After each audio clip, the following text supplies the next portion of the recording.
Au terme d'une journée de course épuisante, trouver un logement pour y passer la nuit n'est pas garanti aux candidats de Pékin Express.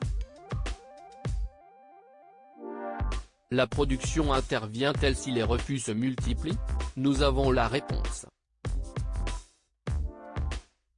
Les aventures boliviennes des 6 binômes toujours en compétition dans Pékin Express, le choix secret, sur M6, prennent un nouveau tournant en ce jeudi 2 mars. Après 2 semaines sans grand rebondissement, le tout premier se produit dans l'épisode du jour, avec l'arrivée d'un 7e duo inédit.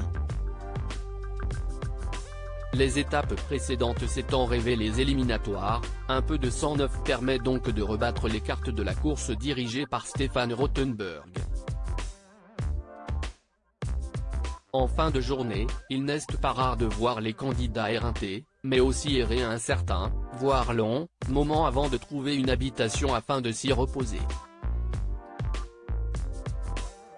Mais que se passe-t-il si un groupe ne trouve pas de toit pour la nuit? Pékin Express, des aventuriers logés.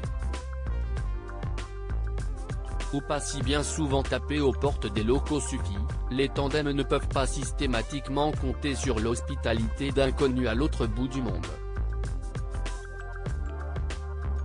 Dans ce cas-là, la production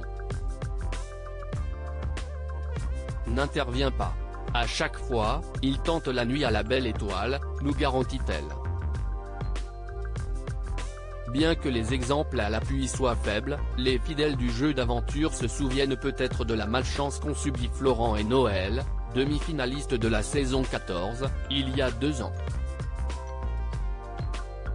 Les Catalans avaient passé cette nuit d'affilée à dormir en extérieur. On a battu le record. Les 7 derniers jours de la compétition, on les a passés dehors. Si est pour ça que j'étais un peu à cran. De plus, on ne mangeait pas beaucoup et c'était très frustrant. Alors pour calmer ma faim, je remplissais mon ventre d'eau, presque à en vomir, afin d'avoir l'estomac plein.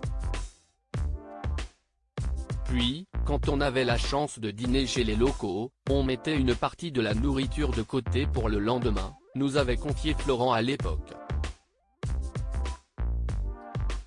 Un protocole minutieux, les seules exceptions faites, s'il se trouve dans un lieu potentiellement dangereux, avec des animaux sauvages ou dans une zone à quelconque risque, nous informe-t-on.